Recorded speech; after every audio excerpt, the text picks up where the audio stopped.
Hi mga sangkal! Welcome to our video again!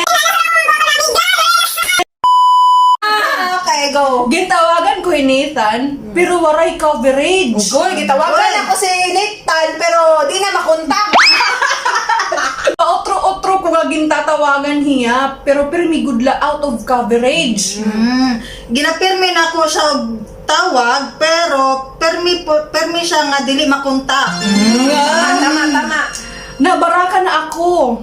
Nabalakan ako. Baraka. Shucks! Baga masakit man ngayon, nga diri ko hiya mahagilap. Shucks, murag sakit man nga dili na ko siya makita. Maluha-luha pa, agtuan akon mga mata. Luha pa ang akong mga mata. Siya naman, napagdesisyonan ko na kumatuha apartment ni Nathan, hausa nga subdivision nganhi hatakloban. Kasi asya naman. Mao. Mao nga ako na pagdesisyonan nga moadto ko sa apartment nila Nathan, isa ka subdivision diri sa Tacloban. Ano, baligya! Pero, pagkadto ko, kay iba na ang naokoy. Pero pag abot ako dito, iba na ang nagpuyo. Nagpuyo, okoy. Okoy na nagpuyo, di na tayo. Maluig pa daw laan nakalabay nga bumalin hira nga diri maaram anakad to. Kun nga inhira Nathan umukoy. Agoy! Ang okoy! Sinita na yung okoy. Isa pa lang kasi mana ang nilabay nga nibalhin siya nga walay nakabalok asa si Nathan nagpuyo. Perfect, boy. Nanluya ako. Ay, sorry, Nan masakit sorry. ha akong dughan kung kay ano na. Merese! Gabaan. Naluya ko, nagsakit akong dughan. Ano yung ani ang nahitabo? Trip ko man laon taad to, pero kaya ano? Trip naman unta to, pero hanong na yung ani. Samtang gumawas ako hagate han subdivision kay naturo naman ang luha ha akon mata. Samtang nigawas ko sa gate sa subdivision, itulog naman ang luha sa akong mga mata. Waray na ako nahimo ngan ginkarawat ko na laag to nga panhitabo. Bisan masakit hinduro ha akon kasing-kasing. Wala na ko mahimo, gidawat na lang nako ang katong nahitabo, masking sakit pa ang ako ang dughan. Pwede na mo daanan. Baligyan ako, Uli ako hagtuhaam. Ngan siging tangis na daragihap nga nagbasol ako han akong ginhimo. Niuli na lang ko nga nagsigig hila dala sa nagbasol ko sa akong gihimo.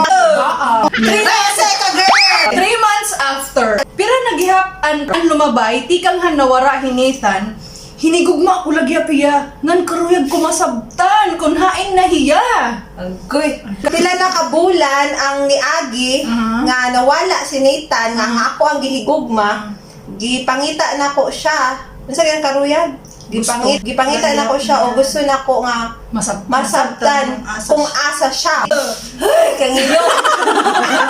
Year 2006 na hadtuhan September, nga may nakarawat ako nga testimonial na akong Friendster account. Aboy! Ay, year 2006 nga katong nga September na ako'y nadawat nga request sa akong Friendster account. Sus Friendster, kumanay bilang na katuwing ilabay Friendster. Wala may Facebook? Hi, Bea! Sige, So, yan ang letter. Dili, katong... Ay, testimonial siya, dili siya friend request. Dili siya friend- Testimonial, ano siya? Message. Message. Message, nag-message kay Bea. Hi, Bea! Sorry, yan na la ako nakapaabat haim, ngan waray ako makasarit haim, nga bumalhin na kami ha Manila. Ito na ko. Sorry, Bea. Ay, sorry kaayo nga wala ko nag-ingon sa imuha nga namalhin nami dito sa Manila. Perfect, oy. Pero last week, kakaabot pala ng nganhi hatakloban para may asikasuhon. Pero, atong miyagi si Mana, o pa'y pagkaabot na mo, dili sa Tacloban. Kay naami. Kay nami gasikaso.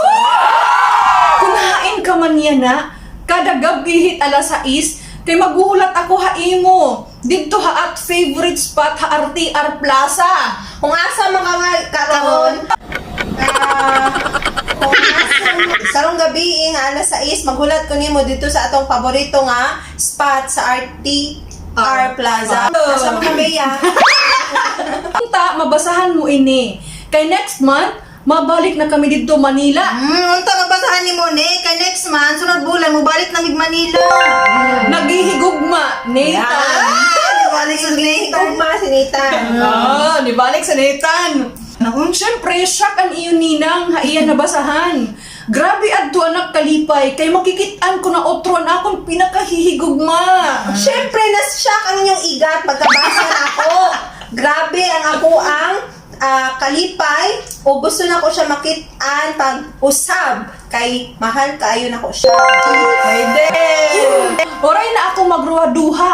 Nagpasalunggad anay ako ug sa umabot hito nga oras nga alas 6. Wala na ako nagduha-duha, nagpasalundayon ko, so wala pa moabot ang alas 6. Nagpagwapa. Nagpagwapa si Ante. So, umabot na hito nga oras han gabi ha ilarong han bulan ngan mapawa naghulat ako didto ha RTR para makitaan it akong pinakahihigugma So, niabot na ang oras Sa sa gabi. gabi sa lalong sa lalong nga bulan nga naghulat ko dito kay sa RTR para makita na nako ang ako ang gihigugma.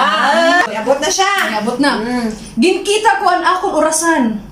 Agoy. 6 o'clock. Agoy, wala. 6 Uy, si Nathan. 6:40, Oh. 7:10. Agoy. Nag-alas 8 na lang, waray pahiya. Agoy. Agoy, kitanaon ako akong orasan. Nag-alas 6 na lang, 6:10, nag-6:40 na lang, nag-7 na lang. Nag-alas 8 na lang, wala Siya. pagyod siya. Nang Indian. Kaya That's why we don't like India.